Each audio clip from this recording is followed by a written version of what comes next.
मराठा समाजासाठी काढलेल्या JRमुळे ओबीसीच्या आरक्षणावर गदा आली।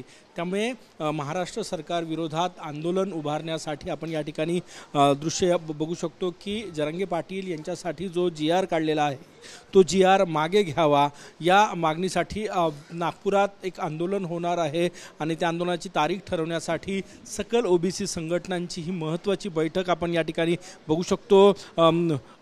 या शिक्षक आमदार सुधाकर आडबाले, शरद पवार गटाचे नेते शेखर सावरबांदे, ईश्वर बाळबुदे, सुखदेव वंजारी, राजेश काकडे यासह प्रमुख नेते या बैठकीला उपस्थित आहेत आणि ही बैठक जी आहे त्या या बैठकीमध्ये दिशा ठरणार आहे की पुढचं आंदोलन ओबीसींचं नेमकं कसं असणार आहे। सर काय सांगणार, काय चर्चा अपेक्षित आहे बैठकीत? या संदर्भामध्ये महाराष्ट्र शासनाने 2 सप्टेंबर 2025ला जो शासन निर्णय काढलेला आहे त्या शासन निर्णयाचा विरोध म्हणून या ठिकाणी संपूर्ण महाराष्ट्रामध्ये तालुका लेवलपर्यंत अशा बैठका होताना आपल्याला दिसत आहे। शासनाने तो शासन निर्णय रद्द करावा आणि सरसकट मराठ्यांना कुणबी प्रमाणपत्र देऊन आज त्यांचं ओबीसीमध्ये समाविष्ट केल्या जात आहे। ही पद्धत चुकीची आहे। भविष्यामध्ये या महाराष्ट्रामध्ये ओबीसी समाजच असं केलं तर शिल्लक राहणार नाही अशी परिस्थिती आजच्या घडीला निर्माण झाली आहे। तो रद्द करावा यासाठी नियोजनाची आजची बैठक माननीय आमदार वडेट्टीवार साहेब यांच्या नेतृत्वामध्ये या ठिकाणी आयोजित केलेली आहे। शेखर सावरबांदे आपल्यासोबत आहे। शेखर भाऊ, काय आजच्या बैठकीत काय निर्णय अपेक्षित आहे?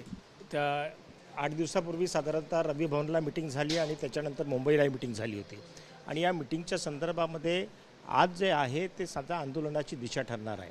मोर्चा केव्हा काढायचा, कोर्टामध्ये कसं लढायचं, वकिलांची फौज कशी लढेल याची सगळी योजना जी आहे ती आजच्या मीटिंगमध्ये ठरणार आहे आणि म्हणून काही मर्यादित लोकांना आज या ठिकाणी बोलवलेलं आहे। सकल ओबीसी समाजाचे नेते आजच्या बैठकीमध्ये या ठिकाणी पाहायला मिळतात। वेगवेगळ्या संघटना आहेत। सगळ्यात महत्त्वाचं म्हणजे आजच्या बैठकीमध्ये तारीख ठरणार आहे नागपुरात होणाऱ्या आंदोलनाची।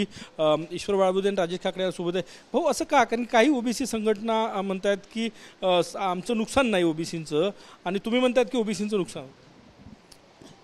मला एक सांगा, EWS आणि ते एक दुसरं आरक्षण त्यांना 20% 18% त्यांना जवळपास आरक्षण मिळतो आहे।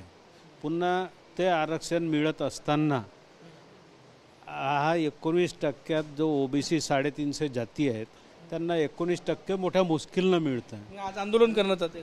हां, आणि एवढा मोठा समाज तो त्यांची जिद्द आहे ओबीसीतूनच पाहिजे याचाच अर्थ आमचं आरक्षण खाण्यासाठीच तुमची ही जिद्द आहे।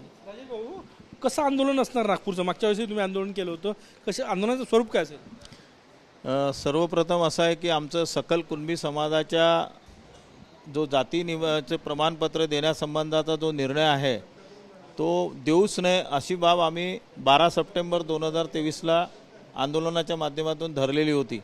त्यावेळेला देवेंद्र फडणवीस साहेब यांनी आपला विषय म्हटला होता की आम्ही ओबीसीचं नुकसान होणार आहे आणि आम्ही कुणबी जातीचे प्रमाणपत्र देणार नाही अशा प्रकारची भाषा त्यांनी सांगितलेली होती। परंतु आज मुख्यमंत्री ते असतानासुद्धा त्यांनी जरांगे पाटलांचं आंदोलन शांत करताना कुणबी समाजाचे जातीचे प्रमाणपत्र देण्याचे सरसकट देण्याचे जे कबूल केलं त्यामुळे आमच्या कुणबी समाजावर अन्याय झाला असं नाही आहे। तर कुणबी समाजाच्या संख्येसोबत जो आमचा ओबीसी बांधव आहे जो आमच्यासोबत राहतो त्या बांधवाच्या आरक्षणावर सुद्धा प्रभाव पडतो आहे आणि यामुळे ओबीसी समाजा आर्थिक, शैक्षणिक, सामाजिक हा हे नुकसान होणार आहे आणि या नुकसानीपासून आम्हाला उभरता येणार नाही। करिता आमच्याकडे आम्ही असं ठरलेलं आहे की सकल कुणबी समाजाचं सर्व नेतृत्व माननीय विजय वडेट्टीवार साहेब यांच्या नेतृत्वाखाली एक जी मीटिंग या अगोदरी 12 तारखेला झाली आणि ती त्याच्या दिशा जी आहे ती या ठिकाणी ठरवली जाणार आहे। वेगवेगळ्या भागामध्ये हे आंदोलन महाराष्ट्रात केलं जाणार।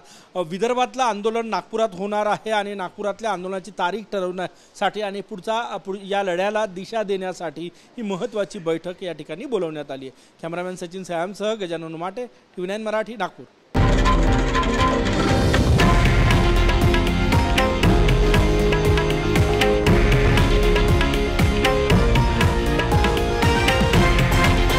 हे आहे देशातील नंबर 1 न्यूज नेटवर्क आणि आपण पाहत आहात TV9 मराठी, एकमेव।